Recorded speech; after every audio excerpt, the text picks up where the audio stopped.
I was famous just because I was famous. I really wasn't doing anything, and I wasn't really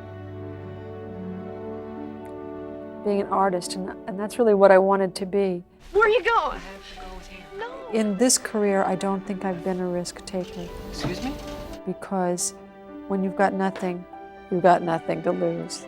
You know, I didn't have anything. People already didn't think I was talented. They just thought I wasn't, so that, you know, all I could do was either confirm their feelings or change their minds. When Sonny and I started doing the Sonny and Cher show, it was really fabulous to be able to do those sketches, and we had a really good time doing them. How do you like them apples? And we did them for a long time, and then I wanted to do something more.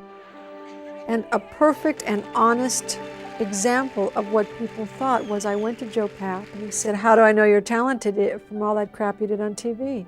What do you want, Archie? Is it time for me to say something stupid? Sometimes I would think, look, these people have got to be right that are running this town, because if you were talented, you would have already worked. Snap out of it. And then two things happened that kind of got me back into thinking, wait a minute. One was Francis Coppola. I met him in Las Vegas. He was scouting locations for One from the Heart. And he came to see the show, and then afterwards he came backstage and he said, "God, you are so talented. Why aren't you making movies?" And I said, "Well, because nobody thinks I'm so talented and that I should be making them." And he said, "Well, they're wrong. I don't care what anyone says, I'm right and they're wrong." And so Francis started having me come to the studio, and we started talking about things I could do and things he could develop. And it was really exciting. Even though there was no work, it was enough to change my mind about things. And then I saw Linda Ronstadt on stage, and I thought, you know, Linda and I come from the same place. I can do this.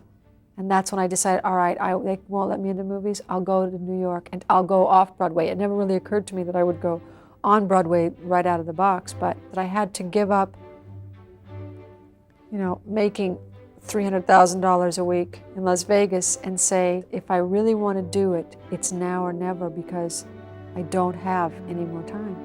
I don't have the years that you can take when you're 20.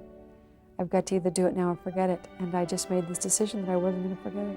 I had gone to Mike Nichols once for a movie called The Fortune that Jack Nicholson and Warren got me the interview on. And he just said, "No, you're not the right type." And I said, "You know, I'm very talented and you're really going to be sorry one day." And he came to see me on a Wednesday matinee of Jimmy Dean. And he came backstage and he said, "You know, you're really talented." And he said, "I want you to do a movie with Meryl Streep." This is me in a nutshell. I had just met this fabulous guy who was going to take me out between shows, and I was so excited to see him that it didn't make much difference to me, because it was like it was something over here that wasn't real, and I was excited to see John, who was real and who was going to be there, and we were going to go out. So it kind of just, you know, it just left me. And then the next day my managers called and they said, "You're not going to believe what's happened." I said, "Mike Nichols wants me to do a movie with Meryl Streep." I filled my urine sample. I was scared before I went to do Silkwood. I was packing my bags and I said to my sister, "I'm not going." She said, "Why?" And I said, "Because I can't work with Meryl Streep my second time. I just am not ready for it." You know what happens to girls that don't monitor themselves? Your nipples turn green. Maybe later, but not now. My sister said, "You know, they saw your work. Let them be the judge of it." It's all right. We were told that the trailer was running in Westwood. So my manager and my sister's husband ran to the theater. We ran in there. We were so excited. We sat down, and it was a movie, a Tom Cruise movie. All the Right Moves? Yeah, All the Right Moves. And Silkwood comes on, you know, and they do the shots and different, you know, freeze frame and stuff like that. And then it goes Meryl Streep, black screen, white credit, and a couple of pictures of her doing different things. Kurt Russell, same, Kurtie doing all kinds of things. Cher, and everybody in the audience started laughing. And my sister started to cry, and I just bit my cheek. Maybe we should just quit. Get out of here.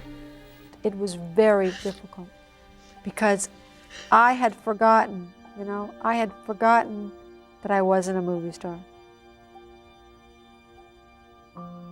Or even in movies as far as people were concerned, because Silkwood was the first thing. And Silkwood was done a year before it came out. And so lots of people in the business were starting to talk about my work, but nobody else knew about it. The thing that scared me most in my life was leaving Sonny. And after I left him, nothing ever really frightened me that much again. I did the thing that scared me the most. And after you do the thing that scares you the most, there's nothing else. I don't understand you. We talked so much about being a survivor. That's the truth. I don't stop trying. I mean, you either survive or you don't. And I just don't feel like not.